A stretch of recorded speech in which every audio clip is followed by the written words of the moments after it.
आता ह्याच्यामध्ये हा जो भाग आहे, हा विमानाची बॉडी काय असते, ॲल्युमिनियम अलॉय असते. त्याचं मेल्टिंग पॉईंट किती आहे, 635 डिग्री सेल्सिअसचं मेल्टिंग पॉईंट आहे.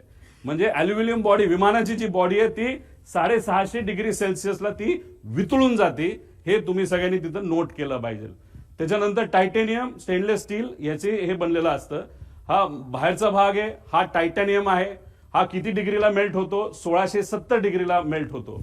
त्यानंतर हे थर्मल इन्सुलेशन आहे. आणि हा जो भाग आहे हा ॲल्युमिनियमचा आहे. म्हणजे विमानाची बॉडी ज्याची बनली आहे तो भाग आत असतो आणि त्याच्या आत हा ब्लॅक बॉक्स असतो. त्यामुळे हे जे काय सांगतात ना की हे घडलं असेल, ते घडलं असेल, ते जळलं, ती माहिती हे मॅनिप्युलेशन आहे, असं आमचं ठाम त्याच्यामध्ये त्या ठिकाणी मत आहे. पुढं आता हे कुठं होता ब्लॅक बॉक्स, हा इथं होता. आता या ब्लॅक बॉक्स म्हणजे विमानाच्या त्या बाजूला हा ब्लॅक बॉक्स जर इथं होता तर बॉडी कुठं जळली आहे. इथं केबल सुद्धा आहेत, पुढे केबल पण आहेत, त्या सगळ्या कॉपरच्या केबल आहेत. कॉपरचा मेल्टिंग पॉईंट अजून कमी असतो, त्या सुद्धा तिथं मेल्ट झालेला नाहीत. म्हणजे उगाचच कालचं आज आमचं प्रेझेंटेशन आहे म्हणून काहीतरी द्यायचं, म्हणून काहीतरी माहिती काल दिली, असं आमचं त्याच्यामध्ये मत आहे. पुढे